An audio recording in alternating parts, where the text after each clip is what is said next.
एक गांव में एक रघु नाम का गरीब किसान रहता था। उसके पास अपनी जमीन नहीं थी, इसलिए वो दूसरे के जमीन पर खेती करता था और जो पैसे आता था उससे अपना घर चलाता था। एक दिन की बात है, रघु दिन भर गांव में घूमता रहा, लेकिन उसे कोई काम नहीं मिला।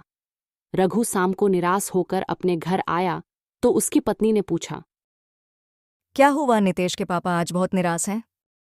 क्या बताऊं शांति, आज दिन भर घूमने के बाद भी कोई काम नहीं मिला। घर में खाना बनाने के लिए दाल चावल भी नहीं है। थोड़ा सा चावल और दाल था तो अभी खाना बना दिया, कल के लिए कुछ भी नहीं है। तुम चिंता मत करो, शांति कल अपने गांव के जमींदार के पास जाऊंगा और उसी से काम मांगूंगा। पापा, आपने बोला था आप मुझे एक साइकिल दिलाओगे, लेकिन आपने मुझे अभी तक साइकिल नहीं दिलाया। बेटा नितेश, मैं तुमको साइकिल जरूर दिलाऊंगा, तुम कुछ दिन और रुक जाऊं। चलो आप पहले खाना खा लीजिए। उसके बाद रघु शांति और उसके बेटे नितेश खाना खाने लगा। अगले दिन सुबह होते ही रघु गांव के जमींदार के घर जाता है। आओ रघु, क्या बात है? आज तो सुबह सुबह ही आ गया है। क्या बताऊं जमींदार जी, मैं अपने गांव में 2 दिन काम के खोजी में से घूम रहा हूं, लेकिन मुझे कोई काम नहीं मिला। आपके पास तो इतनी सारी जमीन है, आपके पास तो कोई न कोई काम होगा, इसीलिए मैं आपके पास आया हूं। क्या बताऊं रघु, मेरे पास भी काम नहीं है। मैं एक दिन का काम मात्र देखता हूं बस। ठीक है, कोई बात नहीं, मैं एक दिन का ही काम कर लूंगा। उसके बाद रघु जमींदार के खेतों में काम करने लगा। दिन भर काम करने के बाद शाम को जमींदार साहब रघु को उसके काम किए हुए पैसे दे देता है। रघु पैसा लेकर सीधा राशन के दुकान पे जाता है और राशन खरीद कर घर ले जाता है।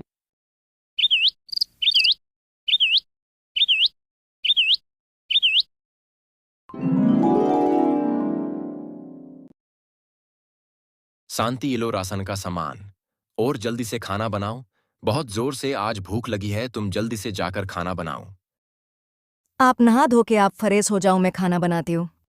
उसके बाद रघु नहा धो के फ्रेश हो जाता है। जब वो खाना खाने बैठता है तभी एक ऋषि आ जाता है।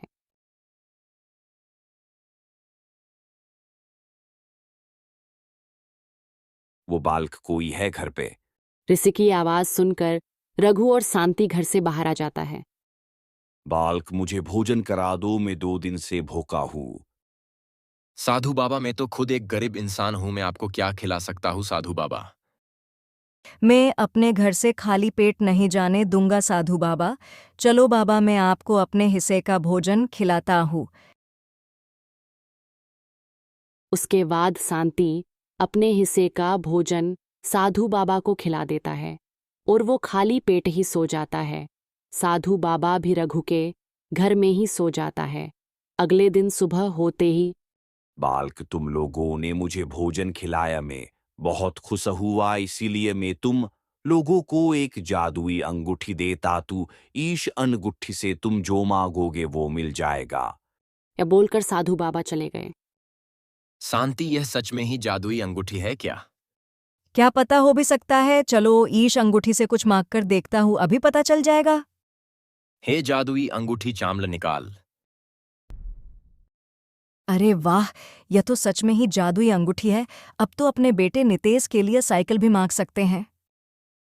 हाँ क्यों नहीं, अभी मांग लेता हूँ। हे जादुई अंगूठी, एक साइकिल निकाल। उसके बाद रघु अपने बेटे नितेश को साइकिल देता है। नितेश बहुत खुश हो जाता है।